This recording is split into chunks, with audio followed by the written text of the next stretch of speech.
Assalamu alaikum wa rahmatullahi wa barakatuh. Pour la première année du collège, le transport des produits de l'érosion. Donc les produits issus de l'érosion sont transportés par des agents de transport, notamment l'eau et le vent. Notre première activité nous demande de faire la description de l'eau de la rivière en crue et les tempêtes dans les zones désertiques. Effectivement, l'eau du fleuve en crue prend une couleur marron. Elle est trouble. Il transporte beaucoup d'éléments. Voilà. Donc l'eau de la rivière en crue est caractérisée par un écoulement très important et par son aspect trouble. Ceci s'explique par le fait qu'il transporte des éléments détritiques et solubles issus de l'érosion. Notamment, bien sûr, la couleur marron est due au fait qu'il transporte de l'argile. Alors que dans les zones désertiques, quand le vent souffle fortement, il est capable de transporter une énorme quantité de sable. Comme nous l'avons déjà constaté, dans les zones désertiques, le transport des produits de l'érosion est assuré essentiellement par le vent. C'est ce qu'on appelle le transport éolien. Quand le vent est très violent, il provoque des tornades de sable, des tempêtes de sable. Notre deuxième activité nous demande d'établir la relation entre la vitesse du cours d'eau et la taille des éléments transportés. Donc, quand la vitesse du cours d'eau est élevée, est importante, on constate qu'il est capable de transporter tous les éléments de grande taille, de taille moyenne et de petite taille. Alors que, dans le cas où cette vitesse, bien sûr, elle est faible, on constate bien sûr de l'amont vers l'aval que cette vitesse diminue. Donc, il est incapable, dans un premier temps, de transporter les éléments de grande taille. Donc, ils vont se déposer.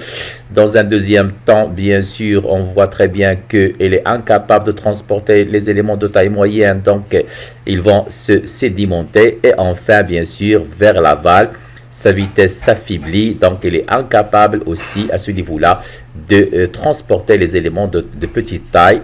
Donc, ce qui va entraîner un dépôt de ces éléments. On obtient, comme vous le constatez, un classement des éléments, bien sûr, selon leur taille. On parle de classement horizontal, bien sûr, de grande taille, de taille moyenne et des petites tailles. Étudions ce diagramme appelé Jules Strom. Comme vous le constatez, nous avons la taille des grains en millimètres et nous avons la vitesse en mètres par seconde. Donc, un grain de taille 1 mm sous une vitesse de 0,5 m par seconde, il sera transporté. Alors qu'avec une vitesse uniquement de 0,5 m plutôt 0,05 m par seconde, il sera sédimenté. Le transport des différents éléments dépend de la taille des particules et de la force du courant, la vitesse du cours d'eau. Plus la vitesse d'écoulement de l'eau est importante, donc bien sûr, plus que les éléments seront transportés plus loin. Notre troisième activité nous demande de faire la description du mode de transport des différents éléments détritiques par un cours d'eau.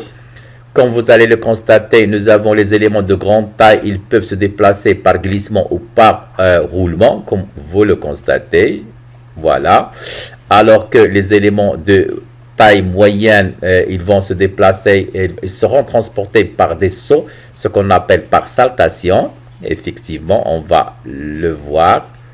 Voilà, par saltation et des sauts. Et enfin, les éléments de petite taille, ils seront transportés en suspension, comme vous le constatez. Voilà.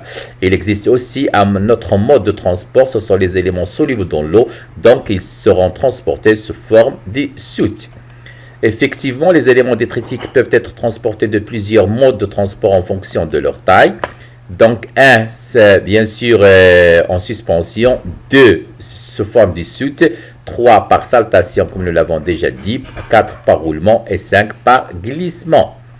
De même pour le transport, les modes de transport, cette fois-ci par le vent, on voit très bien qu'il existe 3 modes de transport. En suspension, si les grains de sable ont une taille inférieure à 0,05 mm.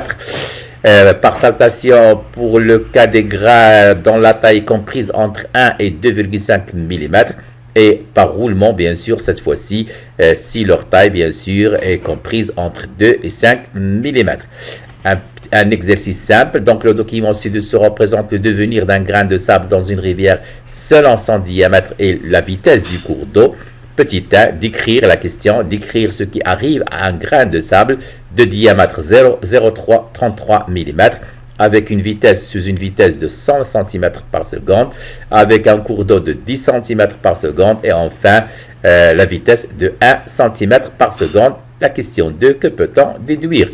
Tout simplement, bien sûr, notre grain de sable de 0,33 mm avec une vitesse de 100, il sera bien sûr, il va subir une érosion. Avec une vitesse de 10 cm par seconde, il va subir un transport. Et bien sûr, avec une vitesse de 1 cm par seconde, il sera bien sûr sédimenté. Effectivement, comme nous l'avons déjà dit, voilà. Merci.